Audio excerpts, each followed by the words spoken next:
Terus bagaimana Mbak kalau misalnya ada seorang wanita yang sudah yang seperti Umi tadi katakan kan, ada seorang wanita yang sudah terlanjur cinta, sudah terlalu sayang, tetapi pacarnya itu non muslim. Bagaimana itu Mbak?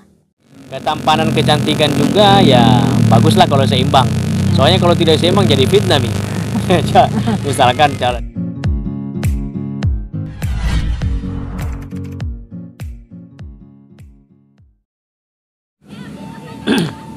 Alhamdulillah Kota Buol Mi banyak perkembangan. Banyak sekali. Ini di belakang Masjid Agung, kemudian trotoar, apalagi ya. Dulu sempat 3 tahun bertugas di sini. Setelah kami tinggalkan dari 2013, banyak sekali perubahan. Ini waktu tinggal di sini Mi awal-awal menikah Mi. Menikah itu bukan hanya modal cinta, tapi harus ada tujuan. Terus Mbak, apa sebenarnya tujuan pernikahan itu Mbak? Nah, tujuan pernikahan kan sebenarnya kalau secara manusiawi adalah untuk menyalurkan nafsu biologis itu, kemudian untuk mendapatkan keturunan, memperbanyak keberlangsungan hidup manusia. Nah itu. Tapi kalau secara agama Mi, tujuan pernikahan sebenarnya kan bagaimana membangun rumah tangga, bagaimana supaya keluarga itu terjaga. Kan kalau Nabi kan suruh memilih suami yang bagus agamanya. Nah, diharapkan nanti dia bisa membimbing istrinya, membimbing anak-anaknya supaya bisa di akhirat berbahagia. Nah, kalau di dalam Al-Qur'an kan disampaikan ku anfusakum wa ahlikum nara. Jagalah dirimu dan keluargamu dari api neraka. Jadi tujuan pernikahan bukan hanya di dunia, tapi berlangsung sampai di akhirat. Bagaimana supaya kita bawa keluarga kita ini satu rumah tangga masuk dalam surga. Terus mengapa Nabi Muhammad menyuruh kita, kan kita tadi sudah jelaskan tujuan pernikahan itu mencari keturunan, salah satu untuk mendapatkan keturunan. Terus mengapa Nabi Muhammad menyuruh kita untuk memilih pasangan yang baik agamanya? Ya. Kalau anjurannya Nabi berarti paling bagus itu Mi. Mengapa Nabi suruh atau menganjurkan kita seorang wanita memilih suami yang bagus agamanya? Karena itu tadi yang saya bilang. Karena suami itu adalah pemimpin dan dia yang akan membawa rumah tangga kemana arahnya. Tentu kalau suami agamanya bagus, dia akan kondisikan keluarganya, mendidik keluarganya sesuai dengan agama yang dia yakini kan. Kemudian pengamalan agamanya seperti apa, tentu dia akan terapkan di dalam keluarganya. Kalau sudah terlanjur cinta ya, kalau saya dijadikan pertimbangan lah. Sebab rumah tangga itu bukan hanya di dunia, tapi kita berharap rumah tangga itu bisa sampai di akhirat. Artinya keluarga kita bisa dibawa semua masuk ke dalam surga.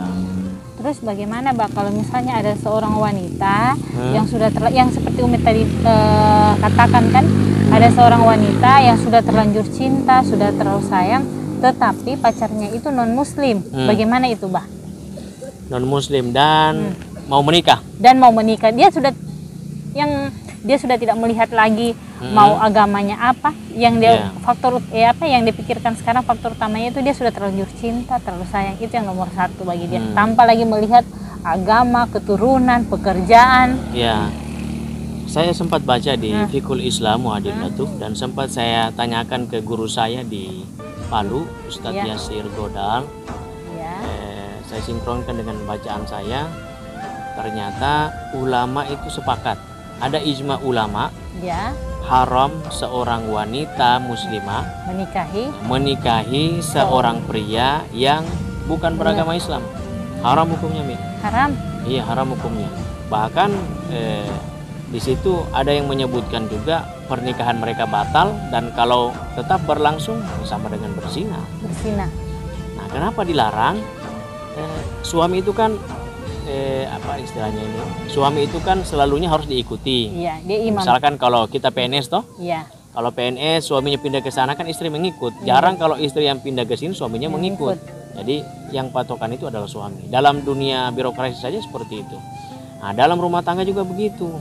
Karena suami sebagai kepala keluarga, tentu dia yang banyak memberikan bimbingan kepada keluarganya. Jadi apa warna seorang suami, warna agamanya seperti apa, tentu itu yang banyak diterapkan sama keluarganya, dan istri yang mengikut. Nah, belum lagi kalau ada anak-anak, Mi. Anak-anak seperti apa nanti jadinya.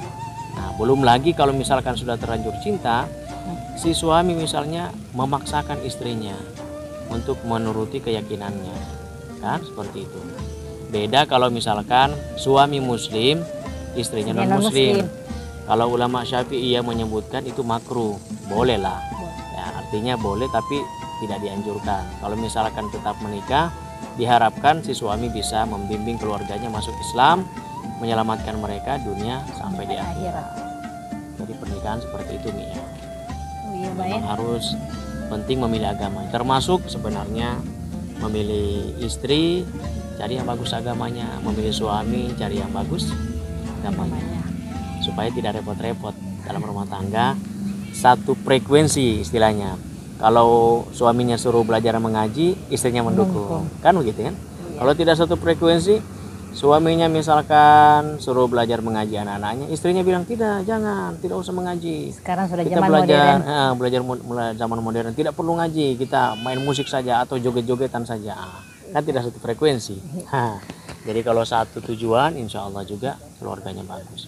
Mudah-mudahan kita semua, Mi, ya, termasuk semua saudara-saudara kita yang sudah menikah, ya, selalu mendapatkan bimbingan dari Allah Subhanahu wa Ta'ala. Jadi di dalam Al-Quran disebutkan wala tunkihul musyrikina hatta yu'minu. Janganlah kalian wahai wali-wali dari perempuan menikahkan anak putri kalian dengan orang-orang yang non muslim hingga mereka beriman.